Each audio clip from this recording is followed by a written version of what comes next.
First off, say this is December the 9th, 1979. It's Bobby Fulcher, Dee and Delta Hicks, and Barbara over here at their house. This is tape number 3 for today. Well,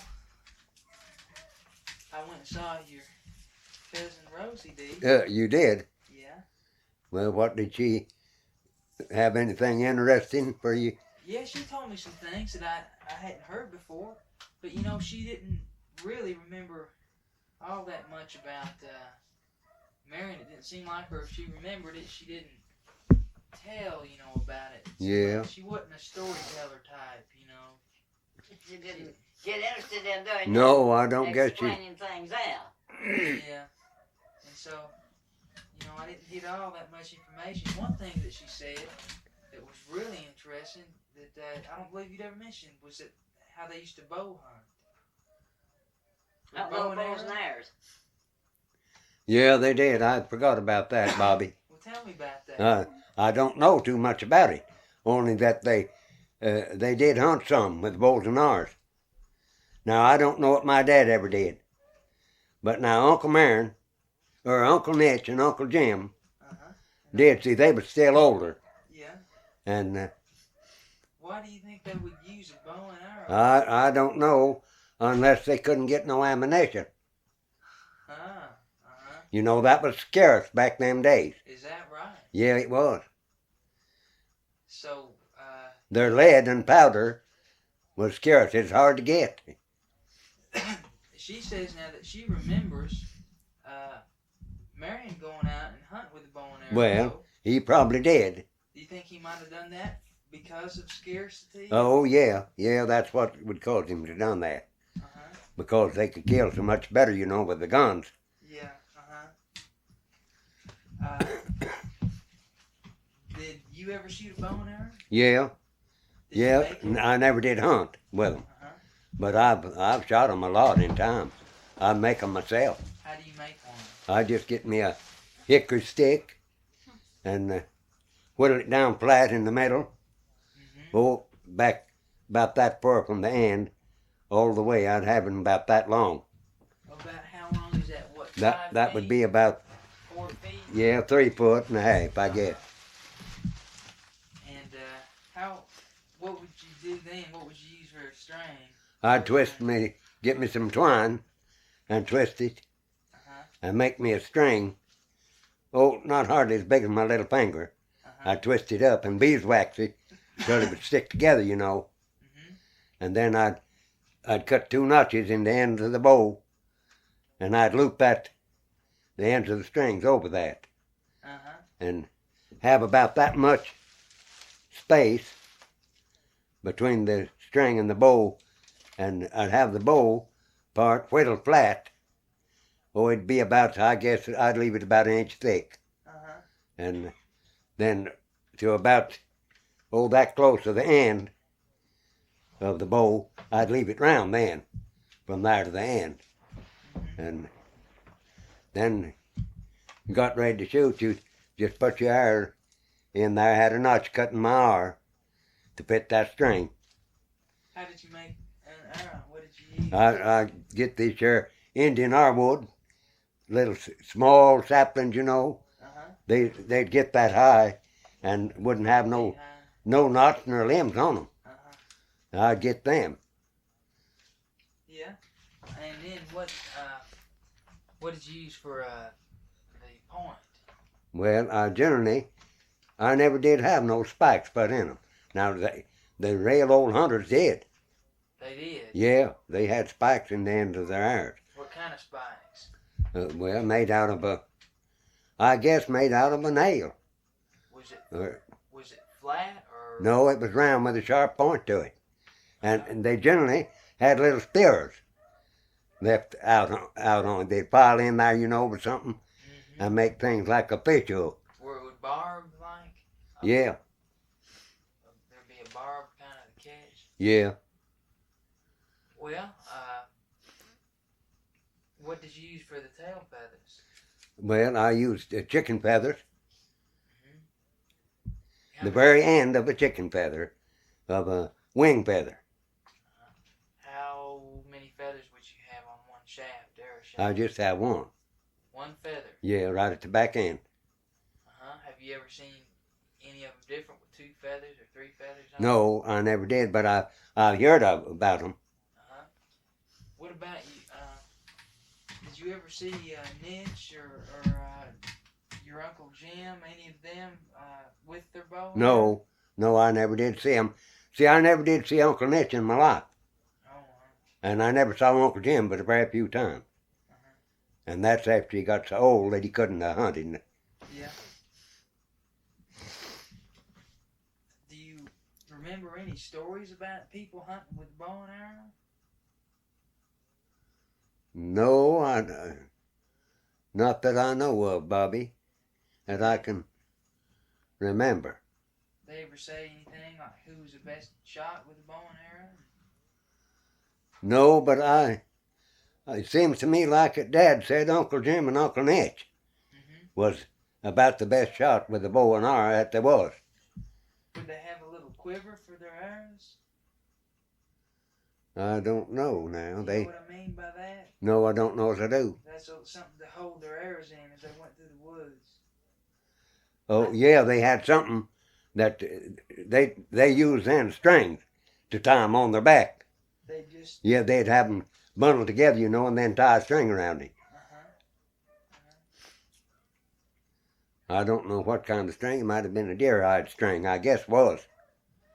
Well, now those twine that you used for your bowstring, would that stretch at all? Was it No, it wouldn't stretch. It stayed there. It was a good string, pretty good string. Yeah, and I got from here to the road down there, have a feather on the arrow, and I could hit, the size of a tobacco can. Might not ever shot that far. Is that right? I got good center with them. You see and then the bow bowed. Yeah, you pulled it back that way. It was bent. It'd bend. And then the string. It's probably stout though. And it was real tight when you put your thing in here and you caught that string and pulled it back with it and you sighted then, or you just want to shoot. You had that string pulled back and then you let loose of the string. It sent that thing right straight on to where it was going. Did you ever shoot a bow and arrow, Delvin? I did around home as kids did. We used to make little and carry them and shoot them around, shoot them in trees and stumps and things, and big old mushrooms, you know, and stuff. We'd be out playing with them and we'd see what one could hit a mushroom. We used to grow mushrooms bigger than that. Saucers are a whole lot big over round tops. And we'd shoot the mushrooms and the trees and spots on trees and things. Now, I used to shoot a crossbow a lot. You did? Yeah. Did you make it? Yeah, we made them. How did you make a crossbow? We'd take a piece of wood and hew out a stock back here, sort of like a gun stock, you know. It'd just be short.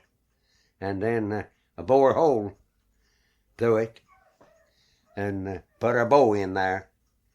And we'd cut a notch all the way, that piece of wood, out, it'd be that long. We'd cut a little notch all the way, just smooth down in there.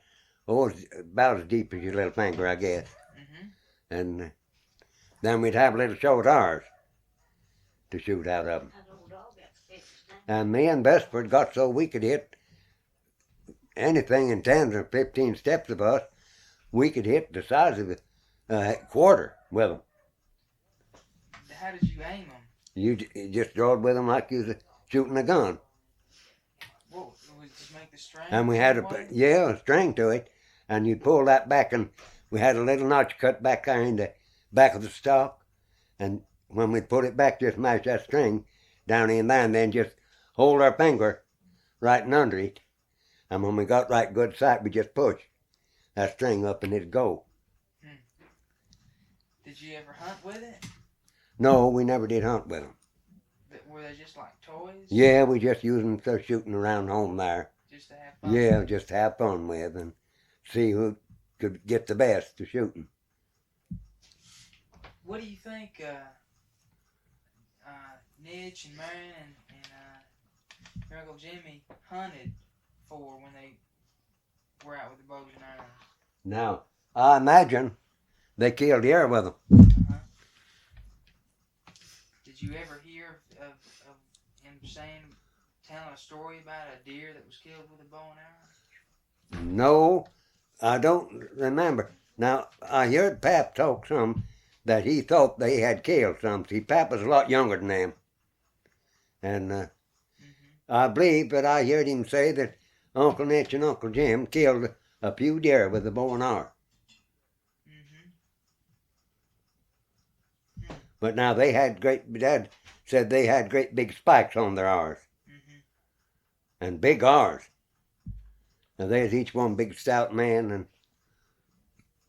there's a way bigger than Pap. Were they much more like Joe is? Oh, yeah.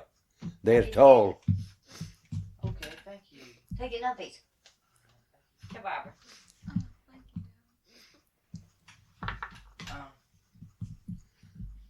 Dee, now what about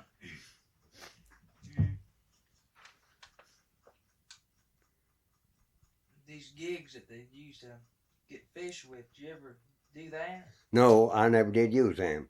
I've saw them. Did Marion or? I guess they did. I imagine they did. How did they go about fishing with those? They'd go up at night, wade, and fish that way. Have a big pine torch for their light. And see them. Don't fish a standing, by a rock or something. You just draw that jig in. Ma'am, get me a little piece of that flat candy. That peppermint. Yeah. It'll help me maybe about talking here. What kind of a gig did they use? What was it made out of? It was made out of some kind of wood, sometimes whittled out. Would it have A spear on the end of it, yeah, to jobbing the fish, to hold it, Have things like they called spears out on them. Hey, peppermint, please. Another one. Have you ever been gigging fish? No. Delta, have you? No, I heard best for Dee's brother tell about how to kill him, with a jig, but I never did. All the way I ever fished was just with a straight hook, and a worm on it. Did they have any way of finding the fish? Did the fish come attracted to the light, or? A light will blind them, and they'll just nearly all but just sit still there in the water. I see. The big fish they say of a night don't swim too much. They'll just stand, and just wiggle their tail up in their fins. And they just wait till they come up onto them when they see them, with old big suckers and white suckers and another kind. Catfish. And another kind. That's more size fish. They'd just be standing in the water, just standing that way, their tails just staying still. But when they come up on them, they could see them. And the light would help to blind them, and they'd just job them with them things and drag them out.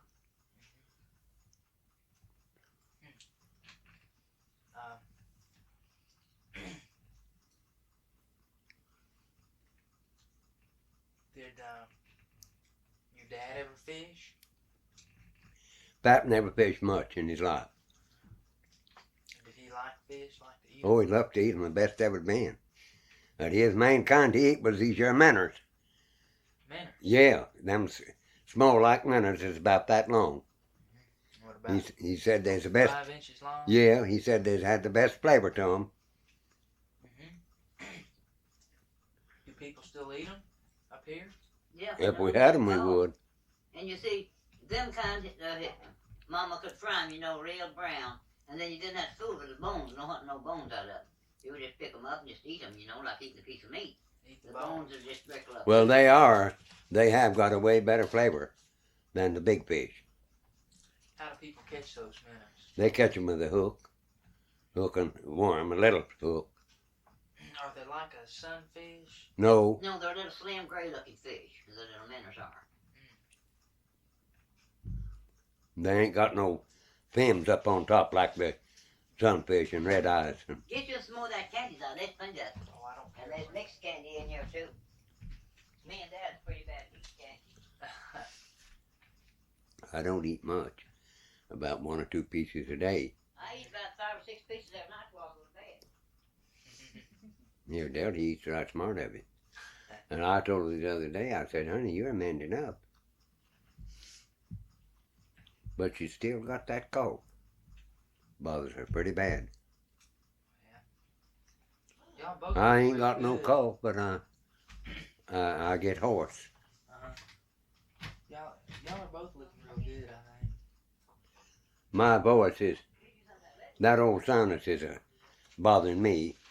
It clogs me up down in here and plumb on down there. And if I can't get it out, that bothers my talking.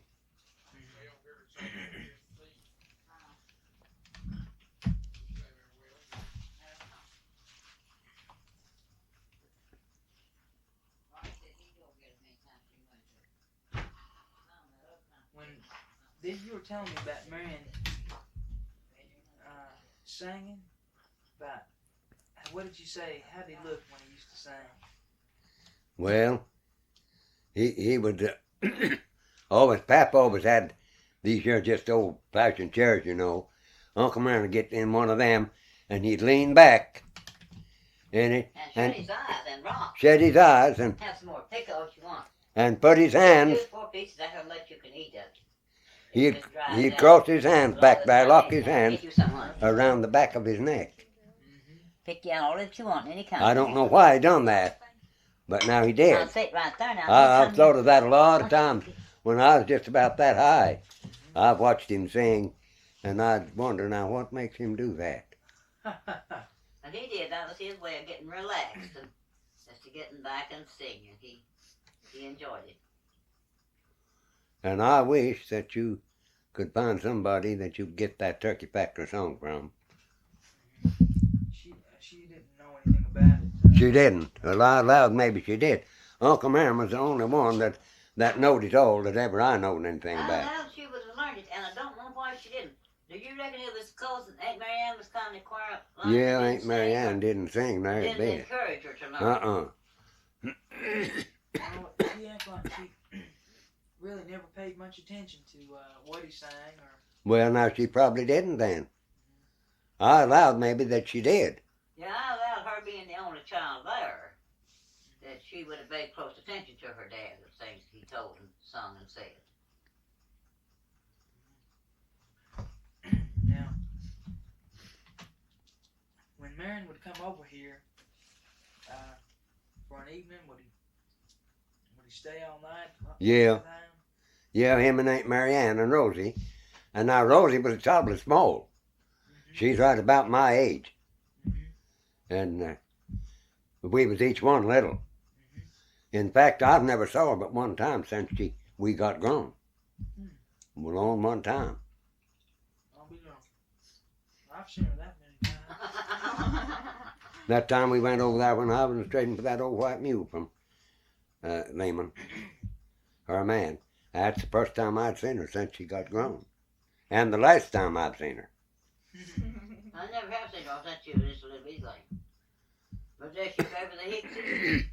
Some. Somewhat. She seemed to. Yeah. Her man, Lehman, he really looked like LaRue. Yeah, the Halls and the LaRue's nearly all favorite. See, his mother was a LaRue. Yeah. He said he was, so I came from Yeah, she really was a... looked at. Yeah, Dolly was his mother, Dolly LaRue. I know her well. You used to go to school with Lehman. We used to? Yeah. Lehman and Lester and Dorothy, we all went to school to Oak Grove together. Now, do you remember when Marion lived over in what they call the wilderness? Yeah. Down on White Oak. Guess I'd have been down in there, yeah. Yeah, that would be down on Yellow Creek, too, in there on White Oak. Yeah, Pap went down there to his place a time or two when he lived down there. Did you ever go? No, I never went. I was too little to make that long a trip. When your father went anywhere, would he carry his fiddle with him or anything? No, Uncle Marion always had one, you know. Who did? Yeah. Where did he carry it? What? How did he carry it? Uncle Marion? Well, Uncle Marion never brought his into Dad. They each one had fiddles.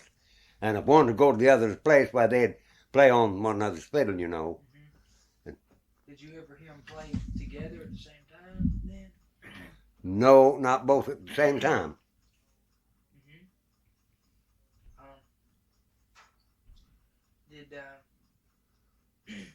Did your father ever raise buckwheat? Yeah, he used to raise some buckwheat. Is that pretty popular crop up here? Well, it was back then. A lot of people used buckwheat to make bread out of. Buckwheat pancakes, they call them. Awful good eating with molasses. How come that sort of fell out? I mean, how come people lost interest in that? Well, they got to making this year. The flour got till it'd be easy. It got easy to get a hold of. And there's a long time that flour was this white flour was scarce through this country. And a world of the old people raised buckwheat to make their buckwheat bread. That was the scarce none handy to get. If they got a sack, they just saved it for a special occasion, you know, like a Christmas or a birthday, or if a bunch of the kin come in, you know, and they wanted to fix something kind of extra. They had to save back for special occasions. Yeah, there was a lot of old families back in them days wouldn't buy after it got to be in flour. They wouldn't buy but one sack a year on Christmas. They'd try to save money around about till they could buy them a sack of white flour, they called it. Did you think the white flour was better than buckwheat? Yeah, I did. We didn't now really, we didn't after I got there. We never eat much buckwheat bread. Did you like buckwheat bread? Yeah, I liked it pretty good. But Pap wouldn't fool in taking it and having it ground. He'd rather have the white biscuits. And he is good fortunate enough, lucky enough, that he was able to buy it. And he'd gotten pretty good shape then after I got there. But back before that, they'd used the sight in the world of buckwheat bread. Pap didn't have nothing. Yeah. And was it kind of a brown, black bread? yeah, it looked dark. Did your family raise buckwheat? No, we never did. Have you ever had buckwheat bread? Yeah. There was a merchant lived over past us, and he'd get buckwheat. They'd trade him, you know, buckwheat for some coffee or salt or something. And then he had it down the store, and he'd sell it, you know, to his other customers when they wanted to buy it. And several times Dad brought some to us to make some buckwheat pancakes. I heard a story, see, when I was over in Stockton one time about, I believe it's man Hicks showing up over there with his fiddle under his arm on a snowy night. His fiddle under his arm and a handful of buckwheat bread. Well, that's when he lived on in the wilderness country. On White Oak, I called it. He lived on White Oak there, closest to White Oak than he was Yellow Creek. Well, the old settlers, I guess, went around right smart bit with their music making things and little dabs of stuff to cook, to eat. It's awful bad to carry little knapsacks with food in them. So if they got caught out someplace, they'd have it along with them to eat. What kind of a knapsack was it? Well, just a piece of cloth sewed up, just whatever they could find stout enough to hold it. The women, you know, made cloth, and they called it worsted, one kind, that they made breeches out of for men. And they just sewed up a square of that good stout stuff and put my string at each corner, and they just hang it over their shoulder, you know, down here like a gun pouch. Like a hunting. Yeah, like a gun pouch. Would they ever put a drawstring in it so it would draw Some of up the time, so it'd draw up, wouldn't catch leaves and blooms and stuff in there as they went in trash. The old people had bad times, and they studied all them little old simple things that they could do, you know, to make and have They had to. things to use. There wasn't nothing much to buy, and wasn't nothing to buy with. Yeah. Yeah.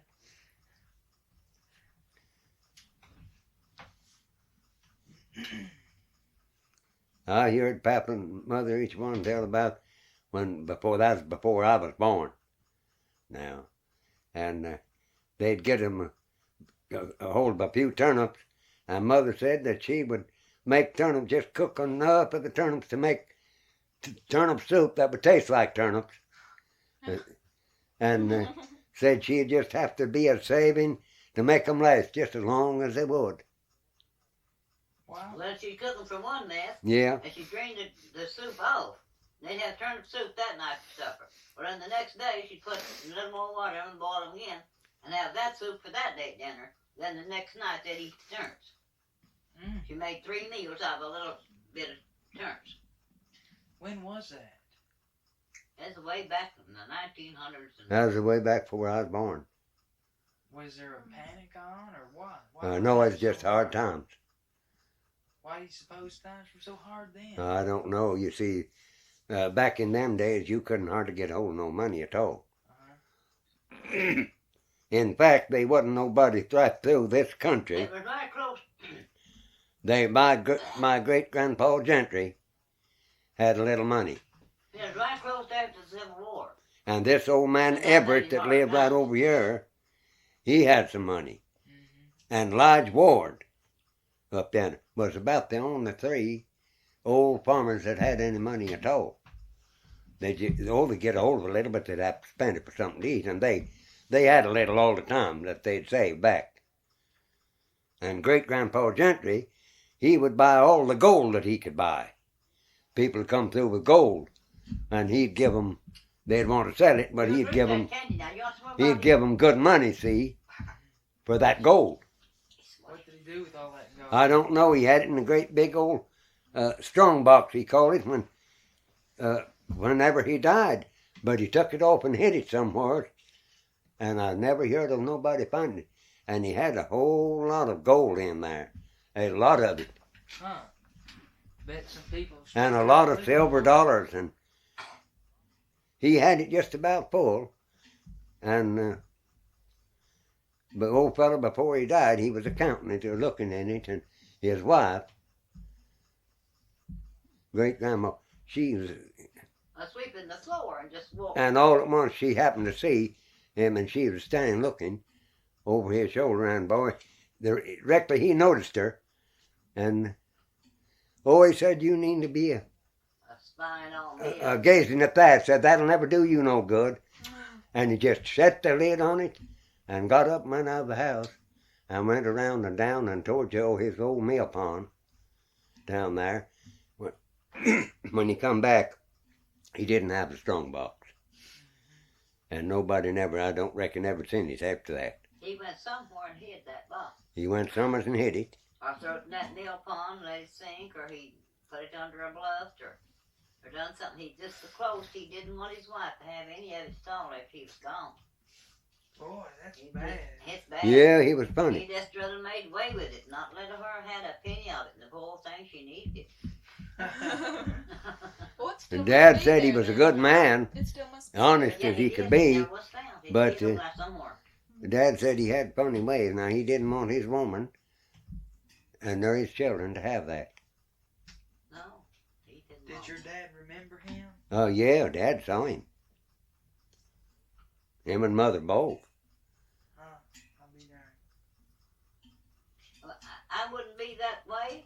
That was If Mother's I grandpa. Had anything, if I had anything like that, any money or anything, whenever I died, I'd want Dee to have it and do what he knows Well, best to I'd do want with you it. to have it too. I wouldn't I take it and certainly hide would it. get off and hide it of all things. Well, that wouldn't do me a bit of good after I was dead. And wouldn't do nobody else. I'd rather do somebody some good. I would too, but now I tell you, these people's funny. That is funny. You be gazing at that. Poor old people. I'm sorry for people. It's that cruel and that hard-hearted. And by their mate that had been with them for so many years and raised their children and took care of them and helped them along the way. Well, I guess want to say something like that to me, I'd scope some hot water on it.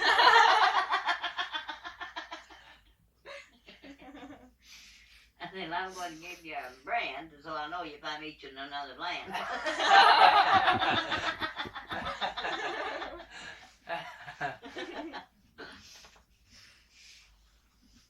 Well, I bet there's other stories about gold being hid around. I bet they are too. Have you ever heard of any other gold that people They hid? said there was a lot of it hid on Laurel Creek, and I've never seen as much digging in all my life as went on over there. They dug holes deep in this house. And they're hunting for money. And they said it was very nice. Yeah, they called it, everybody back in them old, and they called it the money hole. We used to live close to the place. You used to live right there in a Right quarter of a mile of it. Yeah, us kids would go down and plunder around, see what all they done. And these our people would come there and camp. And they just dug and prized out big rocks, half as big as that old couch. And the horses' bowls dug out that I've ever seen. But if they ever found anything, I don't know it. And if I ever come to think about it being there, I don't know. But anyhow, the first wreck is known as long as the money hole. And we just thought that, but pops. And now, way back in, see what is going on, so let's finally let you know. way back in That olden was times, again, that big holes. I've heard my dad tell of that old man that was in here, old man Elam, and there was a silver mine over here on Gamble's Branch somewhere. And he knowed of it. And Dad said he could go and buy a cow or a horse or anything from anybody. And he'd tell him, he'd say, now I'll give you so much for it, but give me 3 days, and I'll be here with the money to pay you every penny. And Dad said, well, they'd tell him, said, well, all right. He'd go off, and when the 3rd day come, Dad said he always come back, and he paid for whatever he'd bought, a cow or a mule or horse, paid for it in brand new silver, quarters and half a dollar. He'd run that under that place, where he had found the silver mine. And Dad said he had don't. the moles to run the halves of dollars. Said he didn't know at the time. Said he never did buy nothing from him, but said from his brothers, them old ones, and his dad, they'd sell him things, that way. And Dad said he never failed coming and paying for it with brand new quarters and half a dollar, silver. And this was where now? Over here on Gamble's Branch, back this direction. and Is it in Fentress County? yeah, it's in Fentress. And now It's he 2 miles, told 3 from here. he told my dad right about, or my dad's dad, he told him right about where it was. See, old man Elam was an Indian. And he's the man that was running this store? Yeah. yeah, he was. You dropped your bill, folks. Went out And him and Grandpa Hicks was real good friends. See, Grandpa was an Indian, part Indian. Anyway, hey,